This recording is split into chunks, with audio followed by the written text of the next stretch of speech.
അവസാനവട്ട കൊട്ടിക്കലാശ ഫൈനൽ പോരാട്ടം. ചാമ്പ്യൻ പ്രൈസും ചാമ്പ്യൻ കിരീടവും മാനസിരസിലേക്കും കണ്ണൂരിന്റെ രണ്ട് മുന്നണി പോരാളികൾ കണ്ണൂരിന്റെ ചാമ്പ്യൻ പടയാളികളായി കളിക്കളത്തിലേക്കത് സെൻട്രൽ താമസി തൊള്ളത്തുവാലിന്റെ പടയാളി കൂട്ടങ്ങൾ യുവതാര താട്ടിയാട് നടുവിൽ അനവധി നിരവധി തവണ പല പല വട്ടപ്പലിക്കോട്ടിൽ മുഖാമുഖം കണ്ടുമുട്ടി കൊണ്ടും കൊടുത്തും വഴിമാറിപ്പോയവർ ഇന്നീ പാടിച്ചാലിന്റെ മണ്ണിൽ നിന്ന് പുതിയൊരു അധ്യായം അത് ഈ പാടിച്ചാലിന്റെ മധ്യയാണ് നടുവിലെ ചപ്പട കൂട്ടങ്ങൾ രാമശ്രീ തൊള്ളത്തുവലിന്റെ പടയാളികൾ കൈയടിച്ച് ഇതാ കണ്ടു തുറന്നു കാണുക പാടിയോട്ട് കാണിച്ച് പൊന്നിക്കിനിയുള്ള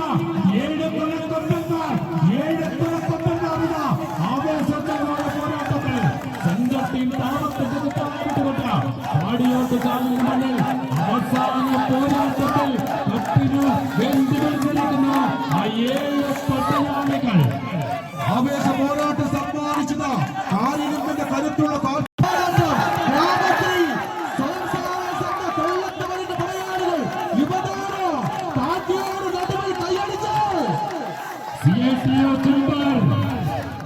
അട്ടജാലപ്പെടുത്തുക കാലമേ ഇത് ഗതികാരങ്ങൾ നിരക്കുന്ന സമയം പാടിയോട്ട് ചാലിന്റെ മണ്ണിൽ എഴുന്നള്ളിയിരിക്കുകയാണ്.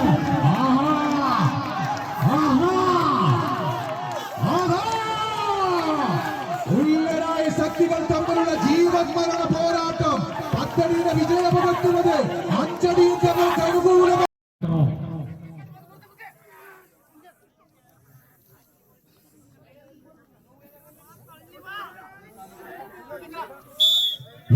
രണ്ടാമത്തെ സെറ്റിൽ വിജയനാഥം മുഴങ്ങി കഴിഞ്ഞിരിക്കുകയാണ്. മുംബൈ അതോ ലോകം അടക്കി ഭരിക്കുന്നത് ഹാജി മസ്താനും ദാവൂദ് ഇബ്രാഹിമാണെങ്കിൽ ഇന്ന് പാടിയോട്ട് ചാലിന്റെ കളിക്കളമടക്കി ഒതുക്കി ഭരിച്ച കണ്ണൂരല്ല മലബാറിന്റെ കമ്പവലി കളിക്കളമടക്കം അടക്കി ഒതുക്കി ഭരിച്ച കരുത്തന്മാർ ഗ്രാമസഭയുടെ സ്പോൺസർഷിപ്പിൽ ഇന്നിന്റെ കളിയങ്കത്തിലേക്കെത്തിയ യുവതാര തച്ചയാട്ട നടുവിൽ ഒരേ ഒരു വിജയം ഒരേ ഒരു ശക്തിമതി ഇന്ന് പാടിയോട്ട് ചാലിന്റെ മണ്ണിൽ നിന്ന് ആ കിരീടവും തലയിലെന്തി വീട്ടിലേക്ക് യാത്രയാകുവാൻ യുവതാര വിരുങ്ങോ മണ്ഡലം കമ്മിറ്റി വെറുതെയല്ല ഈ നെഹ്റു സ്റ്റേഡിയം വിട്ടുതന്നത് ഞങ്ങൾക്കുള്ളതാണെന്ന് പ്രഖ്യാപിച്ചുകൊണ്ടൊരു 2ാം സെറ്റ്